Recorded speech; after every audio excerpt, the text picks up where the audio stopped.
Is it possible to get out of the system? I can't be successful because of the system. The system is meant to keep you down.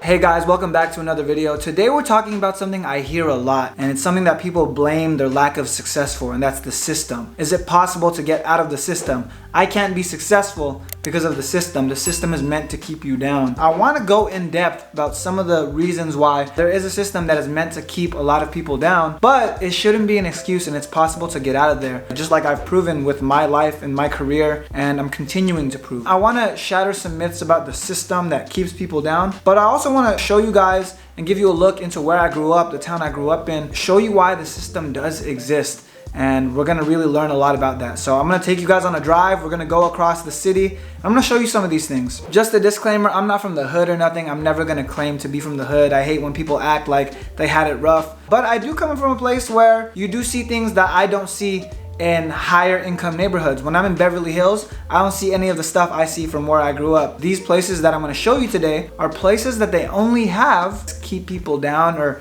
take advantage of people that don't know as much, which unfortunately tends to be minorities. That's the reason that there's this big, huge thing about, oh, the system, and a lot of people blame the system. Again, the system is not something you can blame for your lack of success, but it is there, and I wanna show you guys this stuff. I wanna keep you guys informed, because the more informed you are, the easier it is to break out of the system. So without further ado, let's go.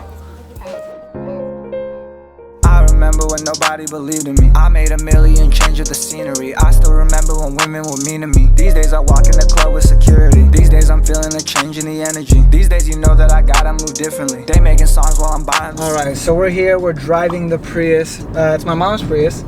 And we are headed to the first stop. I want to explain something really quickly.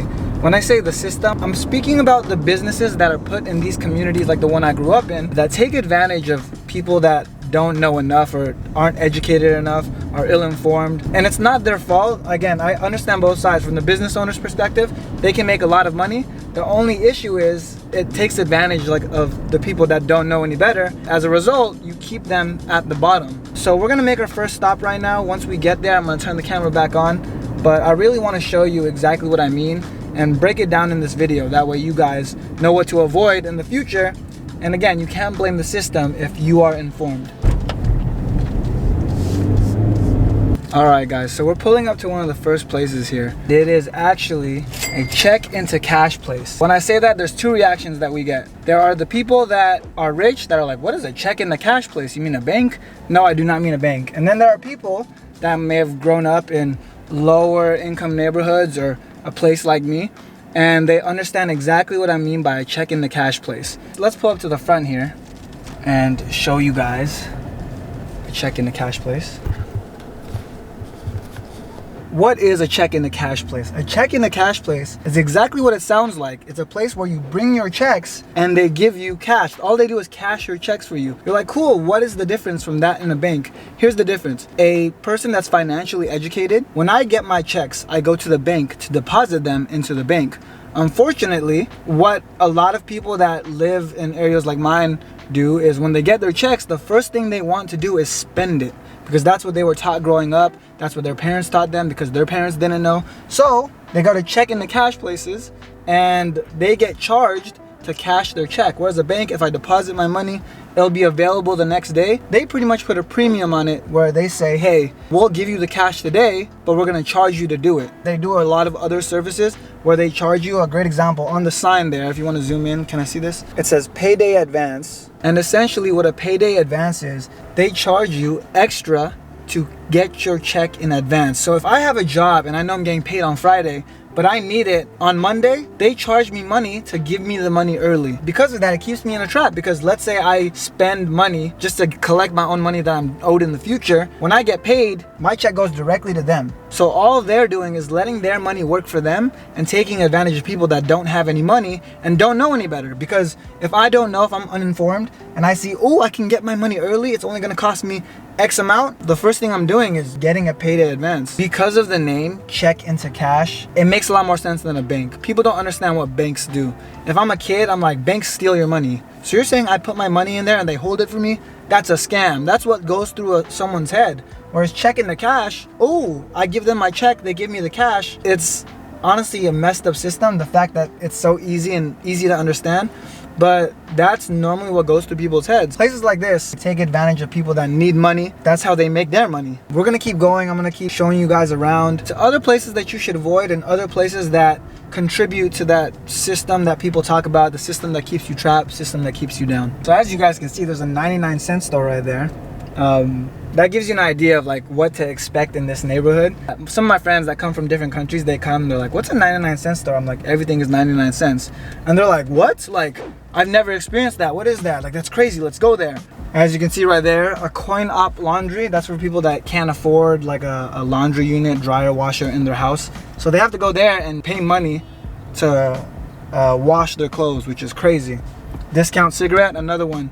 All of these places you won't find in higher income neighborhoods just because they don't need it. If you think about it, a washing machine, laundry machine, dryer, those are all investments because they save you the time and energy of going to one of these and paying for it. Unfortunately, they're expensive. Whereas this, you pay 25 cents, you get to wash a load. Now it's getting more expensive. I think they're like $1 now. So they have a bunch of washing machines in there, dryers that are paying for themselves. Alright, so as you can see, there's another little strip mall here. It's usually the same thing. It's a lot of insurance places that try and sell insurance just because they can use fear. Liquor stores. If you notice the placement, there's a liquor store there followed by another cashback place. A car title loan essentially is, let's say I need money, a lot of money, fast. What I do is say, hey, here's the title to my car for X amount. So they can look at this car. Let's say I have this Prius here. They can look at this car and say, oh, we'll give you $5,000 for the title of your car. Something super lowballed with a crazy high interest rate. And I say, cool, that's fine. I need the money. In my head, I'm coming from a place of desperation. I need the money. I'm going to get a car title loan. And I essentially give them the title to my car. This car, let's say it's worth $10,000. I give it to them for $4,000 to get a car title loan. Now, I'm fucked because most of the time, people that get car title loans cannot afford to pay them back. So guess what happens? This place that gave me $4,000 that they know I can't pay back, they take my car that's worth $10,000. So I just lost my car. I don't have a car anymore. I lose my job. The system has then failed me again. And it's crazy because someone just left and there's another person parking here. So just by the amount of traffic that you see, the people that are coming here, the fact that people even go to these places shows you how messed up it is. But yeah, man, it's messed up. So we just drove like, I want to say 300, 400 feet down the road, and there's literally another one of these places that takes advantage of the same psychology. They have a website called moneyinminutes.com, payday loan place, payday express. It's crazy how many of these there are. All of these that we've been to are all within a 1 mile radius of each other. What's even crazier is there is a jewelry and loan place here, pawn shop. They give you money in order to borrow your stuff. So for collateral, let's say I want to give them this phone. They say, cool, we'll give you $100. They usually lowball it super hard. So, hey, here's $100 for your phone. You can pay us $100 to get your phone back. If not, we get to keep it. A lot of people don't pay back. In turn, they lose a possession that costs way more. They're gonna give you super low prices on any of your material possessions in exchange for a loan, and that loan ends up just them buying it from you. They understand these communities. They understand how it works. It's fucked up, but you can't do anything about it.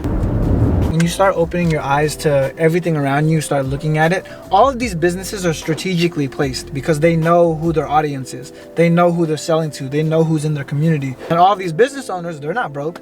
They're not small businesses. McDonald's is a big business. Dollar Tree is a big business. Goodwill is a big business. So they know their audience. And when you open your eyes to this and you start to look at it, everything is strategically placed. Start paying attention to the businesses around you. That's a good indicator. The type of neighborhood you live in, everything is so strategically placed. So if you have check the cash places, etc., McDonald's, Dollar Tree like we saw back there, you're most likely in a neighborhood that doesn't make that much money. As opposed to if your neighborhood has a Whole Foods or a Trader Joe's, Starbucks, Coffee Bean. Those are usually more expensive places where the people make more money. Check that out. Another place that buys gold, another pawn shop, and another car title loans place, because these are the easiest ways to make money in neighborhoods like this. So boom. Less than a mile away, another Dollar Tree, another pawn shop / liquor store, loans, daily needs, another pawn shop, and of course right next to it is a liquor store. And what they do is they expect people that to go get their paycheck or go get their possessions, take it to the pawn shop, get some money, spend it at the liquor store getting liquor, cigarettes, whatever. It's so strategically placed. It's fucked up shit like that. Where they place them right next to each other, so it's easy, right? Availability. If I make something easily available, you're more likely to do it. That's a marketing trick. That's what we do in marketing, to sell things. Unfortunately, they're selling things that are bad for you, like liquor. They're making it easy to get money and cash for liquor. So you're losing money by selling something or getting a loan out, right? Terrible financial decision. And then what's even worse is you're spending the money you have, and instead of investing it, potentially recouping that, you're spending it on liquor or other things, which suck.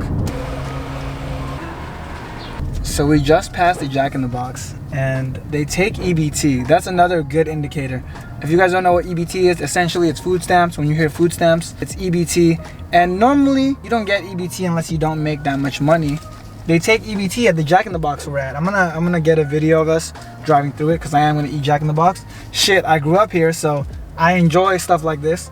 When I was growing up, people would make jokes like, haha, your mom was on food stamps, because it meant you were poor. And essentially what happens, what EBT is if you make under a certain amount of money and there's other like requirements, you can get EBT to help you supplement and pay for food. So we would call them food stamps. I think that's what people still call them. I still remember, like, I went to dinner with one of my friend's dads, and he would joke stuff like that. He would say, oh, you guys take food stamps? Some places do take food stamps here. Can I get 4 tacos? Can I get like a sweet tea? That's it, thank you. All right, guys, so there you have it. That is the system, part of the system. Obviously, there's a lot more that goes into it, and it's a very complicated topic that I can't fully explain on YouTube.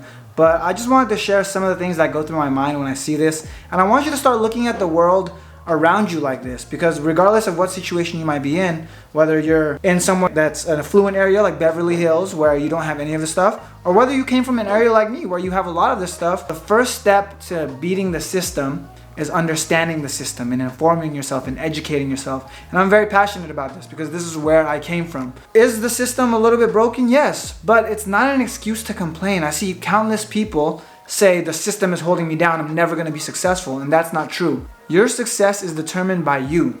Ultimately, at the end of the day, you are the only one that determines your success. Now, is the system gonna make it harder for some people as opposed to others? Yes, but it didn't stop me, and it shouldn't stop you regardless of where you are coming from. I believe in you, you can do it. So hopefully you guys like this video. Hopefully I shared some light. If you guys want to see more videos like this, make sure you like, subscribe. I'm going to drop all of my personal experiences and everything I've learned from my journey to being a kid living at this place behind me to a millionaire. So hopefully you guys enjoyed the video. I'll see you guys on the next one. Take care. Break rules, never make them. She act up, I replace her.